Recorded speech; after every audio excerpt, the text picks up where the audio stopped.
नमस्ते प्यारे बच्चों। भटनेर एजुकेशन हब में आपका पुनः स्वागत है। अपन दो कक्षाएं पूरी कर चुके हैं और एक अपन शनिवार को पीछे टेस्ट भी ले चुके हैं और उनमें जिनके नंबर आए थे उनको रिव्यू भी दे चुके हैं और सबसे जो टॉपर रहा था उसको एक गिफ्ट भी दे चुके हैं। अब आपका आगे का टेस्ट होने वाला है अगले शनिवार को। क्या आप भी उसमें गिफ्ट लेंगे? तैयारी कीजिए, आपका भी नंबर जरूर आएगा। आगे वाले टेस्ट में 4 अध्याय आएंगे अपन अपने, लगभग वहां तब तक 4 पूरे होंगे तो 4 आएंगे। अगर 5 अध्याय कंप्लीट हुए तो पांचों का टेस्ट अपन लेंगे अगले शनिवार को। आप तैयार हो जाना, ठीक है। आज अपन सोमवार है और सोमवार को अपन बढ़ते हैं भौतिक भूगोल कक्षा 11, भौतिक भूगोल के मूल सिद्धांत, अध्याय 3, पृथ्वी की आंतरिक संरचना। क्या आप सोचते हैं पृथ्वी अंदर से कैसी होगी? आपने कभी बॉल ली है? क्या आपने कभी बॉल के अंदर सोचा इस बॉल के अंदर क्या भरा होगा? कुछ बॉल अंदर से खोखली भी होती है। क्या आपके मन में भी कभी यह सवाल आया है कि क्या अपनी पृथ्वी भी खोखली है? सब कुछ जानने के लिए आ जाओ अपन पूरा देखते हैं। पृथ्वी की आंतरिक जानकारी के सोर्स, तो अपन को देखते हैं कि पृथ्वी की आंतरिक जानकारी के सोर्स अपन कहां से मिलते हैं। अगर एक बॉल के बारे में जब आप सोचते हैं, क्या सोचते हैं आपके मन में क्या आता है? इस बॉल के अंदर क्या होगा, इसको मैं कैसे देखूं? तो पहला आपको आता होगा कि ये ऊपर जो है ऐसा अंदर भी होगा, यानी पृथ्वी के स्तर पर पाई जाने वाली चट्टानें। अपन पृथ्वी के बारे में सोचते हैं कि अंदर से कैसी होगी, तो पहला विचार अपने मन में भी यही आता होगा कि अंदर से पृथ्वी जैसी बाहर है वैसी ही होगी, लेकिन अंदर तापमान है पृथ्वी के। सबसे प्रथम तो अपन कैसे पृथ्वी के आंतरिक भाग को जानते हैं, क्योंकि पृथ्वी के अंदर बहुत ज्यादा तापमान है, लेकिन वैज्ञानिकों ने उतने तापमान के बाद भी अपन को पृथ्वी की संरचना को समझाया है, जो कि अपन बात पहले भी कर चुके हैं कैसी है, परतदार है। उस संरचना को अपन आगे और विस्तार से पढ़ेंगे, लेकिन आंतरिक भाग की जानकारी के सोर्सों को अपन अब देखने जा रहे हैं। तो प्रत्यक्ष और अप्रत्यक्ष आंतरिक भाग की जानकारी के अपने पास 2 प्रकार के सोर्स रहते हैं। पहला प्रत्यक्ष सोर्स, दूसरा अप्रत्यक्ष सोर्स। प्रत्यक्ष सोर्स में क्या है, जिन्हें अपन आंखों से देख पाए या प्रत्यक्ष रियलाइज कर पाए, तो उसमें पृथ्वी की बाहरी स्थल पर पाई जाने वाली चट्टानें। अपन बाहर क्या देखते हैं? पत्थर देखते हैं, कहीं पर बड़ा स्थल रूप देखते हैं, रेत के धोरे देखते हैं। अपन यहाँ राजस्थान में रहते हैं तो यहाँ रेत के सागर पाए जाते हैं, उनको देखते हैं। और अगर कोई पहाड़ी क्षेत्रों में रहता है तो वो क्या कहेगा, पृथ्वी कैसी है? पृथ्वी एक चट्टान जैसी है। अगर कोई समुद्री क्षेत्रों के आसपास रहता है तो वो ये भी कह सकता है कि पृथ्वी एक जल की तरह ही अंदर से होगी, क्योंकि गहराई में जल ही जल है। अगर कोई मैदान में रहता है तो पृथ्वी को वो कैसी बताएगा? एक मैदान की आकृति की पृथ्वी को वो बताएगा, क्योंकि जहां तक वो गहरा पहुंच सकता है उसकी पहुंच तक तो पृथ्वी वैसी ही मिट्टीदार संरचना में होगी। लेकिन वैज्ञानिकों ने अपने लिए यह चीज और सुलभ कर दी है। उन्होंने इतना विकास किया कि अपन को पता चला कि पृथ्वी के आंतरिक भाग कैसा है। तो प्रत्यक्ष जानकारी में स्थल खनन से प्राप्त चट्टानें, अपन को जब खनन करते हैं तो अधिक गहराई तक जाते हैं, उनसे प्राप्त चट्टानों को अपन देख सकते हैं। जो दक्षिणी अफ्रीका में सोने की जो खाने हैं उनको 3 से 4 किलोमीटर तक गहरा खोदा गया है, उससे अधिक और गहरा खोद पाना संभव नहीं है। और गहरा उसमें खोद पाना संभव नहीं है क्योंकि उतनी गहराई तक तापमान बहुत ज्यादा बढ़ जाता है। उसके बाद 2 अपने प्रवेदन परियोजनाएं भी चला रहे हैं, गहरे सागर में प्रवेदन परियोजना और समन्वित महासागरीय प्रवेदन परियोजना। इनमें क्या करते हैं अपन, ये वैज्ञानिक परियोजनाएं चला रहे हैं और वो आंतरिक भागों को जानने के लिए ये परियोजनाएं चलाई जाती है। और इसमें अपन 12 किलोमीटर गहरी खुदाई कोला प्रायद्वीप में कर चुके हैं। कितनी? 12 किमी। ये अपन आप नोट कर लेना कितनी है, 12 किलोमीटर अपनी कोला प्रायद्वीप में अपन खुदाई कर चुके हैं। और उसके बाद प्रत्यक्ष जानकारी का सोर्स जो है अपना ज्वालामुखी। तो आपको समझ में आ गया होगा प्रत्यक्ष सोर्स कौन कौन से हैं। धरातल पर पाई जाने वाली चट्टानें, खनन से प्राप्त चट्टानें और पृथ्वी के उद्गार से उत्पन्न ज्वालामुखी। इन ज्वालामुखियों के बारे में आप क्या सोचते हैं? पहली बात, ये भी पृथ्वी के आंतरिक भाग से आए हैं, तो ऐसी ही पृथ्वी बनी हुई होगी अंदर से। दूसरी बात, अपन को यह पता नहीं होता कि ज्वालामुखी कितनी गहराई से आया है, तो अपन इसका अधिक अनुमान नहीं लगा सकते कि पृथ्वी अंदर से कैसी है। उसके बाद अपन अप्रत्यक्ष सोर्सों पे जाते हैं। अप्रत्यक्ष सोर्स यानी जब अपन गहराई में जाते हैं, ताप, दाब और घनत्व का अनुपात एक निश्चित इकाई के रूप में बढ़ता है। मतलब जितना ताप बढ़ेगा उसी अनुपात में कुछ दाब बढ़ेगा और उसी अनुपात में अपना घनत्व भी बढ़ेगा। तो उस आधार पर अपनी पृथ्वी की आंतरिक संरचना के बारे में जानकारी प्राप्त तो कर सकते हैं। तो ताप, दाब और घनत्व के अनुपात के आधार पर, गुरुत्व विसंगति के आधार पर गुरुत्वाकर्षण बल ध्रुवों पर ज्यादा पाया जाता है, कारण कि वो पृथ्वी के केंद्र के ज्यादा नजदीक है, और भूमध्य रेखा पर कम पाया जाता है। इसलिए गुरुत्वीय विसंगति के आधार पर भी अपन पृथ्वी की आंतरिक संरचना के बारे में जानकारी प्राप्त कर सकते हैं। चुंबकत्व विसंगति, कुछ क्षेत्रों में चुंबकत्व का आकर्षण ज्यादा होता है, वो वहां अपन पृथ्वी की आंतरिक संरचना के बारे में सोच सकते हैं। और उल्काएं, ये उल्काएं पृथ्वी के अंदर से तो नहीं निकाली गई है, लेकिन ये उल्काएं भी उसी समय बनी होगी जिस समय आप सोचते हो पृथ्वी बनी थी। अपन ने पढ़े भी थे क्षुद्र ग्रह पेटी, उन्हीं से ये उल्काएं आती है, उनसे भी बाहर से आती है। तो ये उल्काएं भी उसी समय बनी जिस समय पृथ्वी बनी। तो जैसी आकृति इन उल्काओं के अंदर है वैसी ही हो सकता है पृथ्वी भी अंदर से वैसी ही हो। लेकिन क्या इन उल्काओं का आकार पृथ्वी जितना बड़ा होता है? तो उत्तर है नहीं। तो उल्काओं पर ज्यादा विश्वसनीय जानकारी अपन को प्राप्त तो नहीं हो सकती। और सबसे अधिक और सबसे अपना महत्वपूर्ण सोर्स जिसने पृथ्वी की आंतरिक संरचना को जानने के लिए झंडे गाड़े हैं, उसमें अपना है भूकंप। भूकंप को अपन ये कह सकते हैं कि भूकंप वो है जो पृथ्वी की आंतरिक संरचना को जानने में अपना सबसे अधिक उपयोगी कारक है। तो अपन भूकंप को विस्तार से समझने वाले हैं। पृथ्वी क्यों हिलती है? पृथ्वी के अंदर झटके क्यों महसूस किए जाते हैं? क्या पृथ्वी किसी बैल के सींग पर खड़ी है? आपने भी यह सुना होगा, हमने भी सुना था, आपने जरूर सुना होगा। पहले हमने भी दंत कथाओं में सुना था कि पृथ्वी बैल के सींग पर खड़ी है, और जब बैल सिर हिलाता है तो पृथ्वी में भूकंप आता है। लेकिन बिल्कुल ऐसा नहीं है। अपन इसको विस्तार से जानेंगे और देखने वाले हैं कि पृथ्वी में भूकंप कैसे आते हैं। आ जाओ तो फिर, पृथ्वी का कंपन। पहली बात तो भूकंप कहते किसे हैं? पृथ्वी के कंपन को भूकंप कहा जाता है। मतलब हाथ कंपन कैसे होगा? तो हाथ कंप यानी हाथ हिलना, या हाथ का कंपन मतलब हाथ कंपन। भूकंप यानी भूमि का कंपन, भूकंप। ठीक है, तो अपन को अर्थ तो समझ में आ गया पृथ्वी का कंपन। पृथ्वी में कंपन क्यों होता है? यह सवाल अपन ने बचपन में सुना था कि पृथ्वी एक शेषनाग के सिर पर टिकी है। कोई कहता है पृथ्वी बैल के सींग पे टिकी है, इसीलिए इसमें कंपन होता है। लेकिन विज्ञान इस बात को नहीं मानता। विज्ञान कहता है प्लेटों के संचलन के कारण और स्थल मंडल के गतिशील होने के कारण पृथ्वी में भूकंप आते हैं।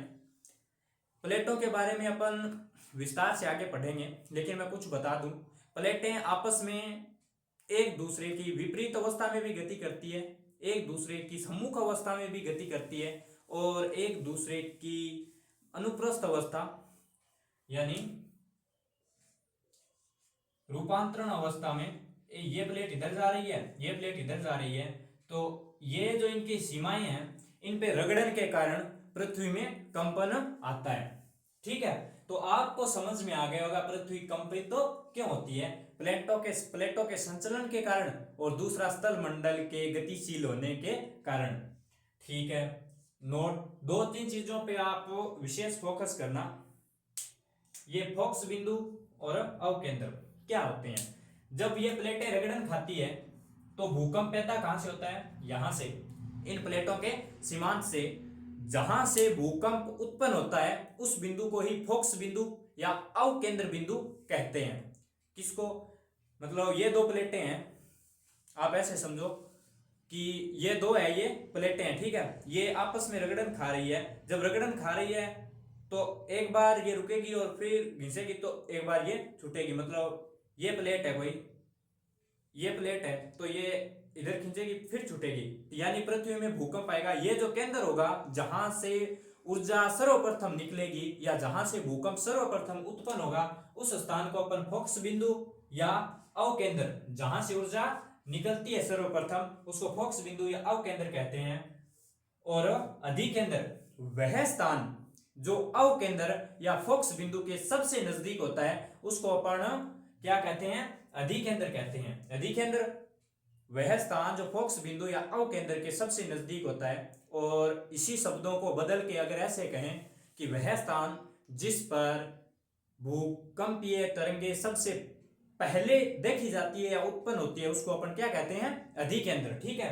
यानी जो अवकेंद्र के सबसे नजदीक होगा उसी पर तो ही तो अपनी भूकंपीय तरंगे सबसे पहले पहुंचेगी, तो वो कौन सा है? अपना अधिकेंद्र। भूमि का वह बिंदु जो फोक्स के सबसे नजदीक है या भूकंपीय फोक्स बिंदु के सबसे नजदीक है, उसी को अपन क्या कहते हैं? अधिकेंद्र। अब भूकंपीय तरंगे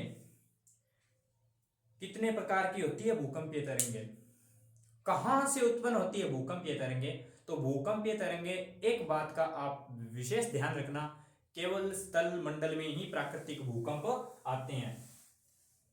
प्राकृतिक भूकंप केवल स्थल मंडल में ही आते हैं। आगे अपन इसको विस्तार से समझेंगे कि स्थल मंडल किसे कहते हैं। आप एक बार यह मान लो कि पृथ्वी पर जहां अपन खड़े हैं उससे 200 मीटर नीचे तक की भूमि को अपन स्थल मंडल के रूप में वर्गीकृत करते हैं, ठीक है, 200 मीटर नीचे तक की भूमि को, ठीक है। तो चलो अपन इसको देखते हैं। भूकंपीय तरंगे कितने प्रकार की होती है? तो भूकंपीय तरंगे मुख्य रूप से दो प्रकार की होती है। कितने प्रकार की होती है? दो प्रकार की, भूगर्भिक तरंगे और धरातलीय तरंगे, यानी जो पृथ्वी के उत्पन्न हुई है वो तरंगे और जो पृथ्वी के स्तर पर चलती है वो तरंगे, ठीक है। और ये सबसे एक नोट करके रख लेना, सबसे विनाशकारी जो भूकंपीय तरंगे हैं वो धरातलीय तरंगों के रूप में वर्गीकृत होती है, उनको धरातलीय तरंगे कहा जाता है। ये एल और आर तरंगों के रूप में भी वर्गीकृत की जाती है, ठीक है। तो वो कौन सी? अपनी धरातलीय तरंगे। सबसे विनाशकारी कौन सी होती है? अपनी धरातलीय तरंगे। और फिर अपनी भूगर्भिक तरंगे, पी और एस तरंग। पी तरंग यानी प्राइमरी वेव, वह तरंगे जो स्थल पर या अधिकेंद्र पर सबसे पहले आती है उन्हीं को अपन पी तरंग कहते हैं। इसकी और क्या विशेषताएं? ये पी तरंगों की विशेषताएं, ये एस तरंगों की विशेषताएं हैं। ये जरूर इस लेसन से अगर कोई प्रश्न पूछा गया तो वो हो सकता है 50% की ये पी तरंगों और एस तरंगों की विशेषता पूछे। भूकंप पे प्रश्न आ सकता है जरूर।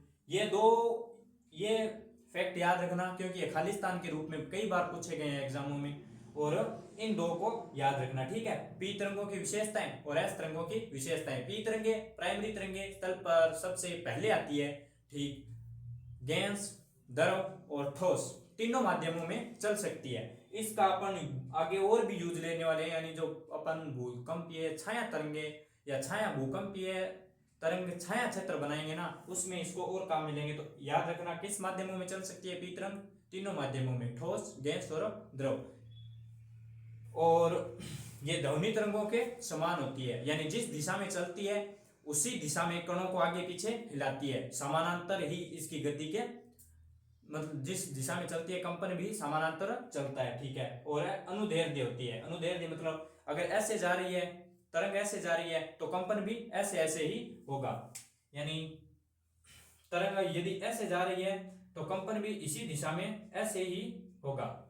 एस तरंग द्वितीयक तरंगे हैं और इसकी एक सबसे बड़ी प्रॉपर्टी ये है कि ये केवल ठोस माध्यम में ही चलती है। किस माध्यम में? ठोस माध्यम में। इससे अपन को आंतरिक संरचना का पता चलेगा कि पृथ्वी कहाँ से ठोस है, पृथ्वी कहाँ से द्रव है। इस चीज का अपन को पता चलेगा क्योंकि जहां एस तरंगे नहीं जाएगी वह पृथ्वी का हिस्सा क्या होगा, द्रव ही होगा। तो वो अपन आगे देखेंगे। और ये तरंगे जो है अपनी अनुप्रस्थ है, एस तरंगे, ये पी तरंगे कौन सी थी, अनुदैर्ध्य, ये कौन सी है, अनुप्रस्थ। यानी अगर तरंग इस दिशा में ऐसे जा रही है, अगर ऐसे जा रही है तो ये कैसे नुकसान, मतलब ऊर्जा इसकी कैसे होगी, या कंपन इसका ऐसे होगा, इस ऐसे ऐसे। लेकिन ये यानी ये क्षेत्र को फाड़ के रख देगी, ये अधिक नुकसान पहुंचाती है या अधिक क्षेत्र को और विस्तृत करती है या कंपन अधिक करती है। तो ये कौन सी अपने अनुप्रस्थ तरंगे। अनुप्रस्थ तरंगे ये भी होती है, एस तरंगे भी अनुप्रस्थ तरंगे होती है, आर और एल तरंगे हैं वो भी अनुप्रस्थ तरंगों के रूप में देखी जाती है, लेकिन आपकी बुक में इसका जिक्र नहीं किया गया है, इनको केवल धरातलीय तरंगों के रूप में दर्शाया गया है। और एक ये चीज याद रखना कि भूगर्भिक तरंगे और धरातलीय तरंगे, तो धरातलीय तरंगों से ही भूगर्भिक तरंगे बनती है। तो वो कैसे बनती है, तो भूगर्भीय तरंगे और धरातलीय तरंगों के बीच अन्योन्य क्रिया द्वारा धरातलीय तरंगे जन्म लेती है, और धरातलीय तरंगे सबसे ज्यादा विनाशकारी होती है, जो स्थल मंडल पर सर्वाधिक नुकसान पहुंचाती है। ठीक, अब अपन क्या जानने वाले हैं, भूकंपीय तरंगों का छाया क्षेत्र। भूकंपीय तरंगों का टाइम क्या है, भूकंपीय तरंगों का छाया क्षेत्र अपन जानने वाले हैं।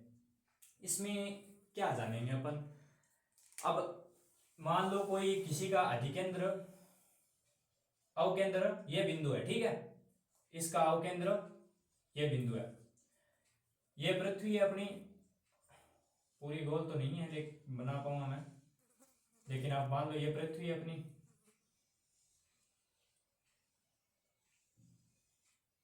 ठीक है। ये गोला कितने डिग्री का होता है, 360 डिग्री का। तो ठीक है, 180 इधर से और 180 इधर से, ये रेखा आप मानना 105 लगभग, ये 145, ठीक है, 105 डिग्री और 145 डिग्री, ये 145 डिग्री, ये 145 डिग्री। इतना आपको समझ में आ गया होगा, या आप पूरा एक गोला लेकर के उस पे 180 इधर और 180 इधर करके आप मार्किंग इन डिग्रियों की कर सकते हैं। 360 डिग्री का अपना पूरा गोला होता है। अगर ये अवकेंद्र है तो यानी इससे ऊर्जा निकलेगी, सर्वप्रथम इसी से अवकेंद्र या फोकस से तो ऊर्जा निकलती है। तो ये है अपनी पी तरंगे। आप क्या आप जानते हैं, यहां पर थोड़ा समझते हैं, पृथ्वी है वो बाहर से तो ठोस है, अंदर से तरल है, और इसके अंदर से फिर ठोस आती है। 3 परतें हैं। अपन पहली को बाहरी को क्या कहते हैं, क्रस्ट, मेंटल और कोर। अपना कोर ठोस है और क्रस्ट ठोस है, लेकिन जो मेंटल भाग है वो क्या है, अपना द्रव अवस्था में पाया जाता है। तो देखो क्या प्रभाव पड़ेगा इसका, जब इससे ये किरणें निकलेगी तो ये ठोस है, ये यहां पहुंची, ये यहां पहुंची, ये तरंग कहां, यहां पहुंची, ये यहां पहुंची, ठीक है, यहां तक तो पहुंच गई। लेकिन इससे नीचे क्या आ गया, अपना द्रव आ गया। तो द्रव आ गया तो ये पी तरंग है, तो द्रव में चल तो सकती है। अपने यहां पढ़ा था कि ये पी तरंगे द्रव, ठोस और गैस तीनों में संचरण कर सकती है। लेकिन आपने विज्ञान में पढ़ा होगा कि जब कोई तरंग अपने माध्यम में परिवर्तन करती है, यदि वो ठोस माध्यम की ओर बढ़ रही है तो वो अपने अभिलंब से दूर जाएगी, और यदि वो ठोस से तरल माध्यम में आ रही है तो वो अपने अभिलंब की ओर झुकेगी। तो ये क्या होगी, इधर जाने के बजाय ये थोड़ा एक बार अभिलंब की ओर झुकेगी, फिर यहां आएगी, ठीक है, फिर थोड़ा एक बार झुकेगी, फिर यहां आएगी, फिर यहां आएगी, फिर यहां आएगी, फिर यहां आएगी, फिर ये यहां, ठीक है। तो मतलब इस क्षेत्र में तो ये तरंगे पहुंच गई, और यहां तो अपना ठोस है तो यहां ये पहुंच जाएगी। तो आप देख सकते हैं ये क्षेत्र जो है 105 से 145 डिग्री, और इधर भी 105 से 145 डिग्री। ये खाला क्यों रहा, मतलब ये रिक्त क्यों रहा, क्योंकि ये बीच में द्रव था, और द्रव होने के कारण ये जो किरणें या तरंग जो आ रही थी वो अभिलंब की ओर झुकी, अभिलंब की ओर झुकी, और जब वो ठोस में पहुंची तो अभिलंब से दूर हुई, तब तक ये इतना क्षेत्र उसका बच गया या रिक्त तो रह गया। तो पी तरंगों का छाया क्षेत्र अपना क्या होगा, लगभग 105 या 106 से 145 या 140 डिग्री क्षेत्र वह क्षेत्र है जहां पर कोई भी भूकंपीय तरंग अनुभव नहीं की जाएगी, वो क्या है, पी क्षेत्र। और अब चलते हैं एस पे।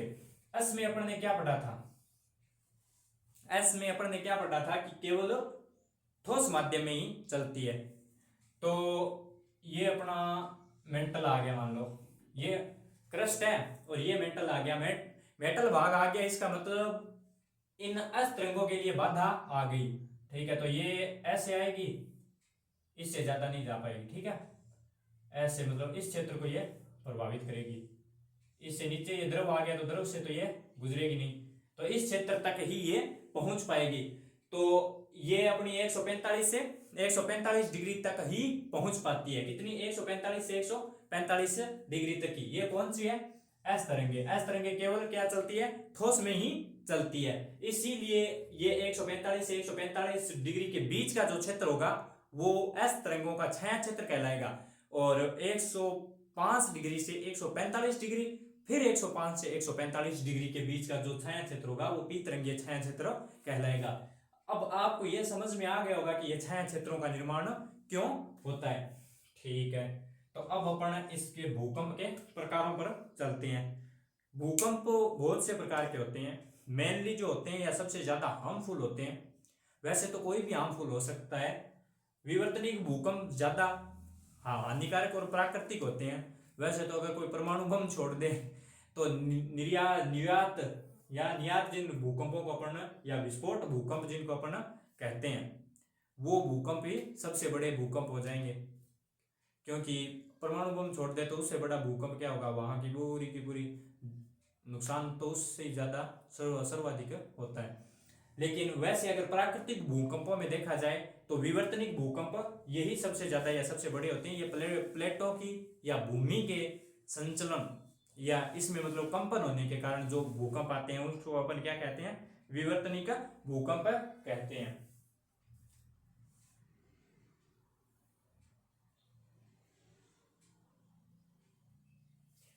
और उसके बाद ये अपने कौन से ज्वालामुखी, जब ज्वालामुखी उद्गार होता है उस क्षेत्रों में जो भूकंप आते हैं या उससे सक्रिय होकर जो भूकंप आते हैं उनको ज्वालामुखी भूकंप। और जब खनन करते हैं अपन खनन क्षेत्रों में, या अपन जब खनन कर रहे हैं, कोई चट्टान टूट के गिर गई तो उससे भी पृथ्वी में कंपन तो आएगा। कोई चट्टान ऐसी थी उसका अपन यहाँ से खनन कर रहे थे, या कोई सुरंग बना रखी थी वो सुरंग ढह गई तो वो जब नीचे के स्तर से टकराएगी तो उसमें कंपन तो आएगा ही। तो उसमें जब कंपन आता है तो उसको अपन क्या कहते हैं, नियात भूकंप। और जब अपन मतलब कोई एक्सपेरिमेंट कर रहे हैं, जैसे बमों के, या मतलब ये बमों के ही होता है, मतलब विस्फोट के कारण जो भूकंप आते हैं उसको विस्फोट भूकंप। जब अपन कोई बांध बना रहे हैं, यदि कोई बांध टूट गया तो पृथ्वी के एक स्थान पर अपन ने बहुत सा पानी इकट्ठा करके उस स्थान का दबाव तो बढ़ा दिया था, जैसे ही वो जल्दी से कम होगा या वो टूटेगा तो वहां के क्षेत्र में कंपन जरूर आएगा, तो उसको अपन क्या कहते हैं, बांध जनित भूकंप। तो आशा है आपको ये समझ में आ गया। कितना टाइम हो गया, 23 मिनट 30 मिनट हो गया, 23 अच्छा 23 हो गए। फिर भूकंप के अपने प्रकार हो गए। अब भूकंप की माप को देखते हैं अपन। किसको, भूकंप की माप को। भूकंप की माप दो यंत्रों द्वारा की जाती है।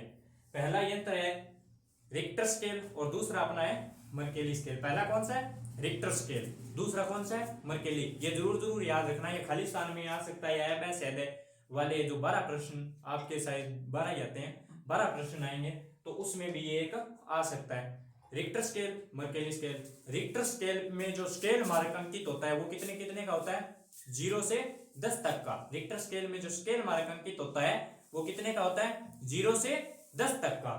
और मर्केली स्केल में जो स्केल मार्क अंकित होता है वो कितने से कितने तक का होता है, तो 1 से 12 तक का। अपना रिक्टर स्केल क्या मापता है, ये भूकंपीय तरंगे जो होती है उनकी तीव्रता को मापता है, यानी तरंगे कितनी तीव्र थी। और 7 से अधिक रिक्टर स्केल का जो भूकंप है उनको विनाशकारी भूकंपों की संख्या दी जाती है, जो ज्यादातर जापान में देखे जा सकते हैं, क्योंकि वो प्लेटों के अपसरण या अभिसरण वहां का क्षेत्र होने के कारण वहां सबसे ज्यादा ये भूकंप देखे जा सकते हैं। और ये मर्केली स्केल है, ये क्या मापता है, ये ऐसा मापता है कि हानि कितनी हुई। हानि को जो मापने वाला माप है वो अपना कौन सा है, तो वो है मर्केली स्केल। मर्केली स्केल में कितना ही बड़ा भूकंप आ जाओ, अगर आपकी विकसित इमारत बनाई हुई है, मतलब आपदाओं से लड़ने के लिए आपने उस आपदाओं के अनुसार ही इमारत का निर्माण कर लिया है, यानी आपको अगर नुकसान जीरो रहता है तो वो चाहे 10 रिएक्टर स्केल का भी भूकंप क्यों ना हो, अगर आपका नुकसान जीरो है तो मर्केली स्केल पर एक ही मार्क आएगा, यानी वह मर्केली स्केल उसको बिल्कुल सामान्य ही बताएगा। अगर मतलब ये रिक्टर स्केल से 3 का आ जाओ भूकंप, यदि आपका क्षेत्र है वो इन भूकंप से लड़ने के लिए तैयार नहीं है, यानी उसके अनुकूल आपने नहीं बनाया है और आपका बहुत ज्यादा नुकसान हो जाता है, तो ये चाहे 3 मर्केली, ये 3 रिएक्टर स्केल का ही हो, वो मर्केली का माप 8 से 9 तक चला जाता है, यानी वो क्या, वो अलग मापक है और ये एक अलग चीज का मापक है। ये क्या मापता है, मापते दोनों ही भूकंप से भूकंप को है, लेकिन ये क्या मापता है, भूकंप की तीव्रता मापता है और वो भूकंप से हुई हानि को मापता है। ठीक है, आशा आपको दोनों समझ में विस्तार से आ गए होंगे। अब भूकंप की आवृत्ति, भूकंप की आवृत्ति का मतलब भूकंप कितनी टाइम बाद आता है। हल्के भूकंप के झटके तो हर दिन और हर मिनट महसूस किए जाते हैं पृथ्वी पर, कहीं ना कहीं हल्के झटके आते रहते हैं, लेकिन भूकंप यानी जो भूकंप रिएक्टर स्केल 8 से ऊपर के जो आते हैं वो साल में 1 या 2 बार देखने को मिलते हैं, जो अत्यधिक तबाही भी मचा देते हैं, वो साल में 1 या 2 बार देखने को तीव्रता वाले झटके महसूस किए जाते हैं। सॉरी, अब अपना क्या रह गया, भूकंप अपना पूरा हो गया और पृथ्वी की आंतरिक जानकारी के सोर्स हो गए। भूकंप कौन सा सोर्स है ये याद रखना जरूर, ये भी एक अप्रत्यक्ष सोर्स ही है, ठीक है। और अब अपना एक ही रहा है कि भाई भूकंप का जो प्रभाव है या जो विनाश है वो अपन किस रूप में देख सकते हैं। ये आपके शॉर्ट नोट्स है बिल्कुल, मतलब किताब के 3-4 पेज बोर्ड, एक बोर्ड में हमने पूरे कर लिए और आपको अच्छे से समझ में भी आ गया। अब आप बुक पढ़ोगे आपको बुक बिल्कुल बोरिंग नहीं लगेगी, वरना नहीं तो आपको समझ में भी थोड़ा कम ही आता। मैंने पढ़ा था, मैंने भी पढ़ा था 11वीं क्लास में, जब 11 में था तो मैंने भी 11वीं की बुक को पढ़ा था, लेकिन जो शब्द थे मैं उसको उतना ज्यादा समझ नहीं पाता था। और एक है ना इसकी भूकंप की माप करने वाला जो यंत्र है वो जरूर याद रखना, मैं ऐड करना भूल गया, उसका नाम सिस्मोग्राफ,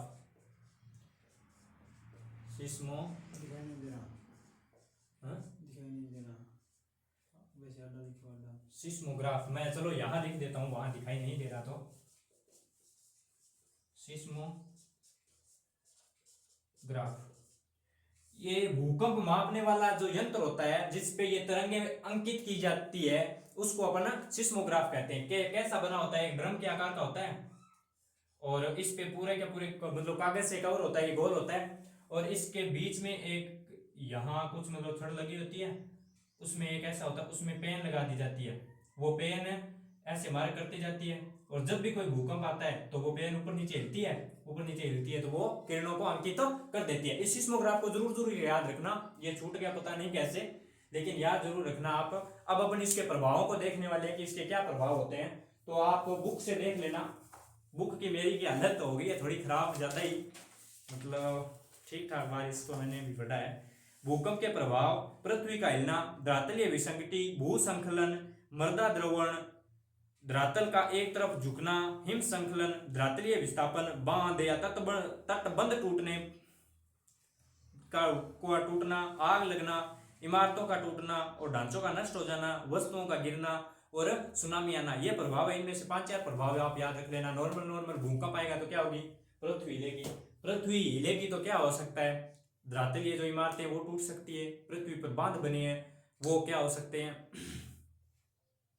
वो भी टूट सकते हैं, जन धन की हानि हो सकती है, फसलों की बर्बादी हो सकती है, भूस्खलन आ सकता है और यदि कहीं वो बर्फ है ज्यादा हुआ है तो वो भी उससे भी नुकसान हो सकता है क्योंकि वो भी टूट सकती है। ठीक है, आशा है आपको ये सब समझ में आ गया होगा।